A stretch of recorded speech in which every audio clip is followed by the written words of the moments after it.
سیدنا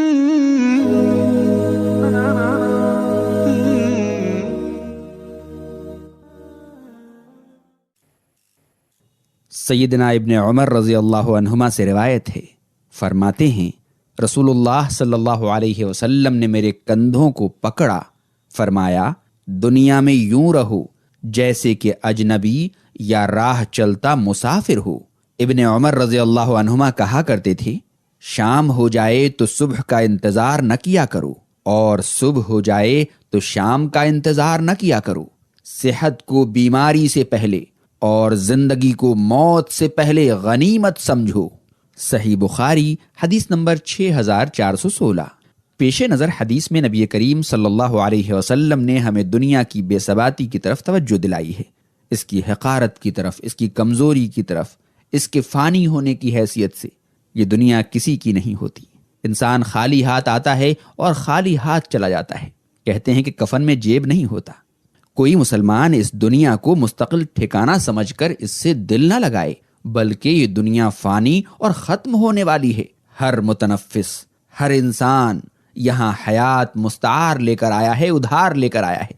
انسان کو یہاں عمل کرنے کا حکم دیا گیا ہے، جس کی حقیقی جزا اور بدلہ آخرت میں ملے گا۔ گویا یہ دنیا دارالعمل ہے اور آخرت دارالجزا۔ اسی لیے اس دنیا کو آخرت کی کھیتی قرار دیا گیا ہے۔ اکثر لوگوں کا حال یہ ہے کہ کسی کے ساتھ نیکی کریں، بھلائی کریں، اور اگر اس سے برائی ملے تو ناراض ہو جاتے ہیں۔ ان کو سمجھنا چاہیے کہ آپ نے جو نیکیاں کی ہیں وہ اللہ کے لیے کی ہیں، تو بدلہ اللہ کے یہاں ملے گا۔ اس انسان سے بدلے کی امید تم نے کی ہی کیوں؟ اللہ کے علاوہ ہر امید ختم ہونے والی ہے۔ اللہ کے علاوہ جس سے بھی ہم امید کرتے ہیں وہ کنگال ہے۔ بہرحال یہ دنیا آخرت کی کھیتی ہے۔ اللہ تبارک تعالیٰ کا فرمان ہے، جیسا کہ سورہ شورى آیت 20 میں ہے، من كان يريد حرث الآخرة نزد له في حرثه، جو شخص آخرت کی کھیتی یعنی اجر و ثواب کا خواہاں ہوتا ہے، ہم اس کی کھیتی میں اضافہ کرتے ہیں کہ انسان یہاں جو کچھ محنت کرے گا اسی حساب سے جزا کا مستحق ہوگا۔ دنیاوی مال و دولت اور جاہ و حشمت کی اللہ تعالیٰ کے یہاں کوئی قدر و قیمت نہیں۔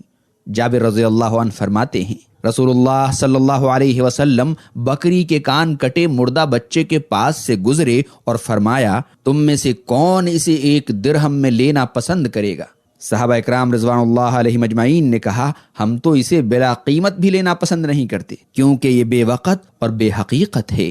آپ صلی اللہ علیہ وسلم نے فرمایا، اللہ تعالیٰ کی قسم، تمہارے نزدیک جس قدر یہ بے وقت اور بے حقیقت ہے، اللہ تعالیٰ کے یہاں دنیا اس سے بھی زیادہ بے حقیقت اور بے وقت ہے، چونکہ دنیا کے بالمقابل آخرت میں اہل ایمان کے لیے بہت زیادہ آرام اور راحت ہوگی۔ اس لیے حضرت صلی اللہ علیہ وسلم نے اس دنیا کو اہل اسلام کے لیے قید خانہ قرار دیا، جبکہ کافر اس دنیا میں بڑے آرام میں ہیں اور آخرت میں وہ سزا اور عذاب جھیلیں گے۔ اس لیے آپ صلی اللہ علیہ وسلم نے فرمایا کہ یہ دنیا کافروں کے لیے جنت ہے۔ ابو ہریرہ رضی اللہ عنہ سے روایت ہے، نبی کریم صلی اللہ علیہ وسلم نے فرمایا، الدنیا سجن المؤمن و جنت الکافر، دنیا مومن کے لیے قید خانہ یعنی پابندی کی جگہ ہے اور کافر کے لیے جنت ہے۔ صحیح مسلم حدیث نمبر 2956۔ چونکہ یہ دنیا اور دنیا کا مال و دولت اللہ تعالیٰ کے یہاں بے حقیقت ہے، حضرت ابو ہریرہ رضی اللہ عنہ سے روایت ہے کہ رسول اللہ صلی اللہ علیہ وسلم نے فرمایا، خبردار، یہ دنیا اور دنیا کا ساز و سامان سب ملعون ہے سوائے اللہ تعالیٰ کی یاد اور اللہ تعالیٰ کے قریب کرنے والے امور کے اور عالم اور متعلم کے۔ بعض لوگ حصول دنیا کے بڑے مشتاق ہوتے ہیں اور اس میں حلال و حرام اور جائز و ناجائز کا امتیاز نہیں کرتے، فرق نہیں کرتے، اور اس طرح اپنی آخرت بھی برباد کر لیتے ہیں۔ اور جو شخص آخرت کی کامیابی کا خواہش مند ہو وہ آخرت کی فکر کرتا ہے اور دنیا کا نقصان بخوشی قبول کر لیتا ہے۔ لوگ بالعموم دنیاوی عیش و راحت کے حصول میں سرگرداں رہتے ہیں، بڑی بڑی جاگیریں، محلات اور آسائش تلاش کرتے رہتے ہیں، حالانکہ دنیا کی زندگی جیسے بھی ہو گزر ہی جائے گی۔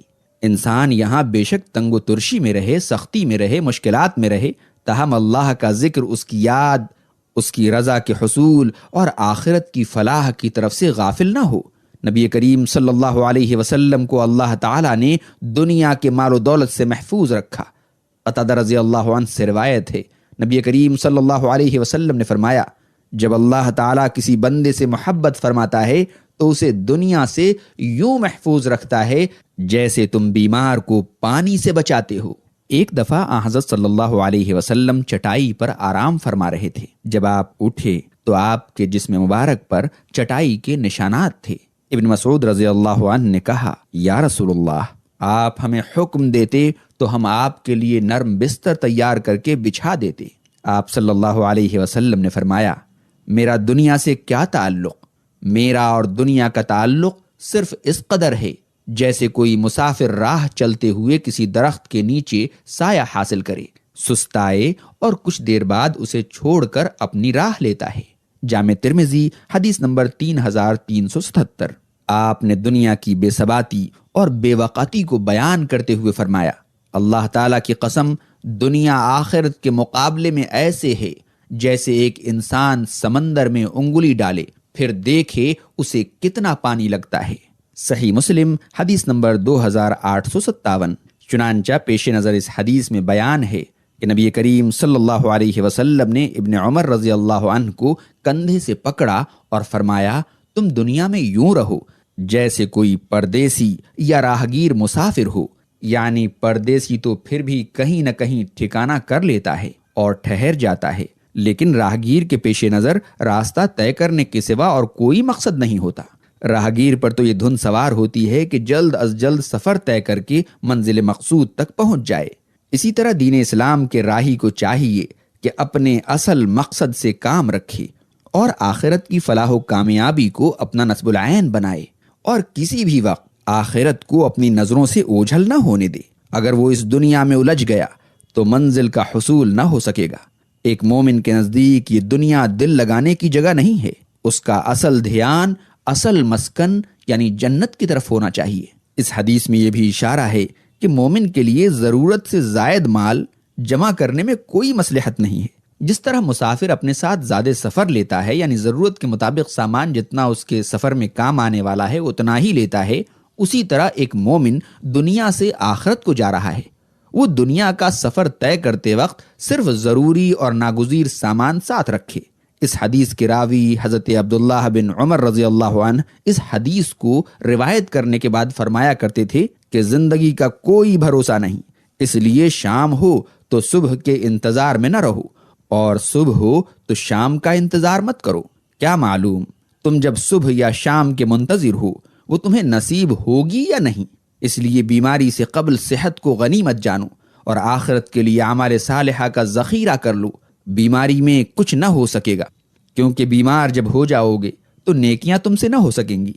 اسی طرح 4 روزہ زندگی کو غنیمت جانو، جو نیکی کر سکتے ہو کر لو۔ موت تمہارے تعاقب میں ہے، نہ معلوم کب تمہیں اچک لے، کون سا حادثہ، کون سا ایکسیڈنٹ، کون سی بیماری تمہارے موت کا سامان ہو جائے۔ اسی قسم کا ایک قول حضرت علی رضی اللہ عنہ کا بھی ہے، فرماتے ہیں، دنیا کا سفر جاری ہے اور آخرت تیزی سے آ رہی ہے، ان میں سے ہر ایک کے بیٹے پرستار ہیں، پس تم آخرت کے بیٹے یعنی چاہنے والے بنو، دنیا کے بیٹوں یعنی شیدائیوں میں نہ بنو۔ آج عمل کا موقع ہے، حساب نہیں، کل حساب کا ہوگا اور عمل کی فرصت نہ ہوگی۔ اللہ ہمیں اعمال صالحہ کی توفیق نصیب فرمائے اور برے اعمال سے ہمیں محفوظ کر دے، اور دنیا کی یہ جو بے ثباتی ہے جس کی حیثیت مچھر کے پر کے برابر بھی نہیں، آنکھ بند ڈبہ غائب، تو اس لیے اس دنیا کو اس دنیا کی ضرورت کے مطابق ہی اپنے پاس رکھیے۔ اصل زندگی آخرت کی زندگی ہے۔ دنیا میں جو بھی عمل کرتے ہیں فرائض کے علاوہ دوسروں کے لیے جینا سیکھیے، آخرت میں وہ حقیقی طور سے آپ کو ملے گا۔ لیکن دنیا میں جن چیزوں کے پیچھے ہم بھاگتے رہتے ہیں وہ ہم سے بھاگتی رہتی ہے، اور کبھی مل بھی جائے تو آخرت ہمارے ہاتھ سے نکل جاتی ہے۔ اللہ ہماری اصلاح فرما دے، آمین۔